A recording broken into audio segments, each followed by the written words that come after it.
Yo, what's going on, guys? And today I wanted to talk about who will the Charlotte Hornets draft in the second round, guys. Yes, a lot of people have Kai Jones going with them in the first round, but I think they're going to go Moses Moody because I believe Moses Moody is going to be available still there, and they just can't pass up the opportunity to have a future backcourt or because Moses Moody could play the shooting guard or small forward position. So imagine LaMelo and Moses Moody, Miles Bridges, PJ Washington, and whoever they end up as their future center. That is some fun basketball to watch.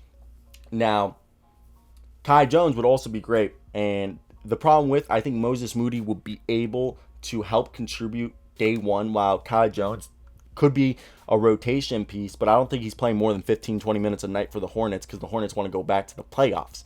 And with that being said, that's I don't know if the Hornets are going to want to do that. So while we get this video started, I want to hear, who do you believe the Charlotte Hornets should draft in the second round? Let's tell you, what picks do they have in the second round? They have two picks, the 56th and the 57th, which is the 16th and 17th pick in the second round, not the seventh round, because there's not that many rounds in the NBA. So let's get right into who I believe they should get. And obviously, the two main ones are Charles Bassey and Jericho Sims. Okay, and Jericho Sims from Texas, and he kind of blew up over the combine. While Charles Bassey is a name that, if you've just been watching high school basketball and just, you know, college basketball for the past years, you know who Charles Bassey is, and he's a guy who could help him. The other one I have is Julian Shanpagi from St. John's. He'll be the last guy I talk about. So let's get right into today's video. And the reason I have these two big men is because, look, the Hornets' number one weakness is a big man. Okay, the Hornets have no long-term or short-term answer at the center position. Sorry, Nick Richards and Vernon Carey. I really don't think you're the future, even though Vernon Carey is the son of a former NFL player. Cody, Zeller, and Bismack Biyombo are both free agents.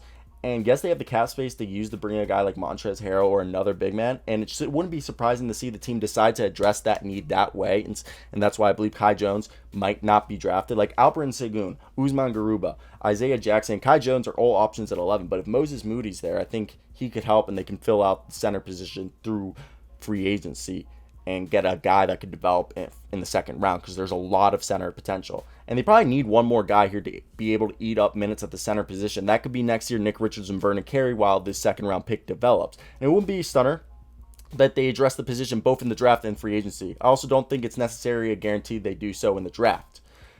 Now, I'm going to talk about my boy Charles Bassey.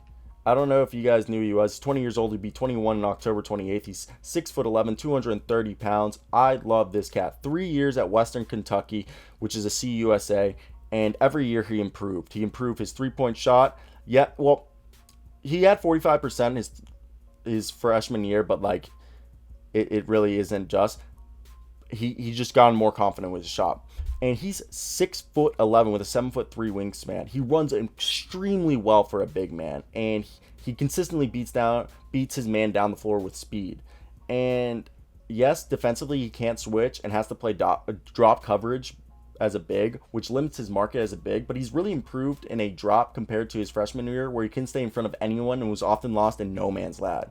But he still is not incredible at positioning himself and getting beat around the corner regularly. He's using his length and quick leaping ability to recover and block shots or contest from behind, but NBA finishers will be craftier and quicker than Conference USA finishers, which will cause him some issues. Now, I was more impressed with Bassey than I expected. I was still skeptical that he'd be anything more than a backup center, but he has pretty reasonable chance to get there and be better than a backup center with some simple improvements within his game. He has to be willing to keep things as simple as possible with none of the crazy stuff off the bounce that leads to turnovers. He needs to get better positionally in drop coverage, a process that has already begun. And he also has to be willing to just go up and play through physical play. Something else he needs to improve on, but needs to get even better. Okay, he has improved on this, but he needs to get better. He's also has to be more willing to, not rely on his athleticism all the time.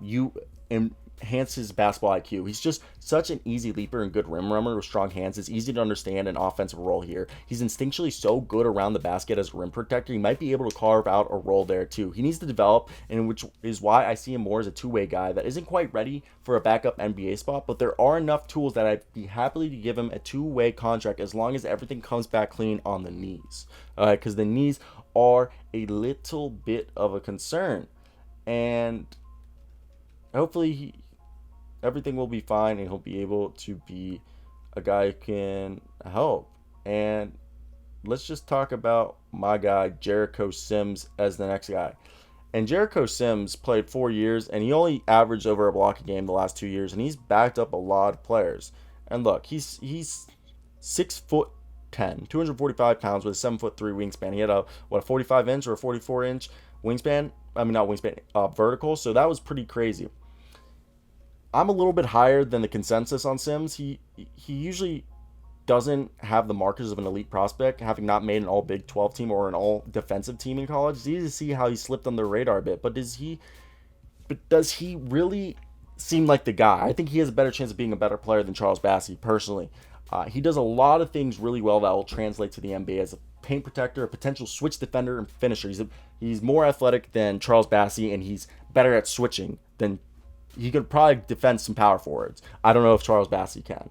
Like, Jericho Sims doesn't have to play drop coverage. Charles Bassey does.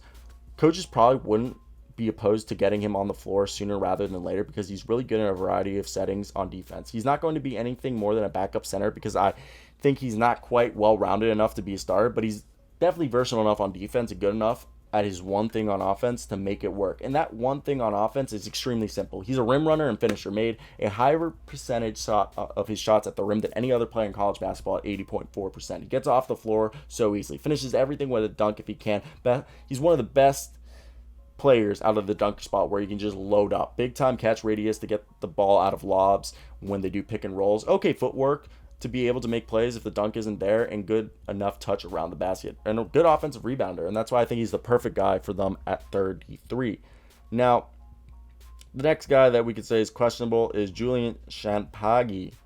Julian Shanpagi is a guy that I don't think a lot of people have followed, okay?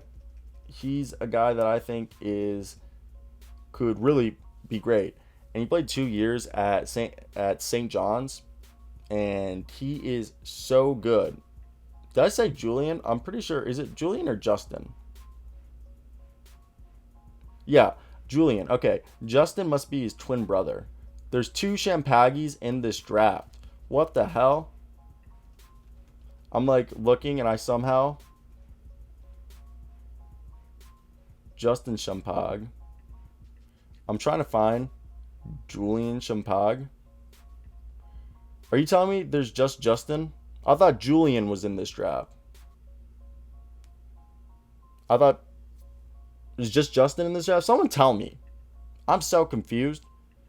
I thought Julian Shanpagi was in this draft still.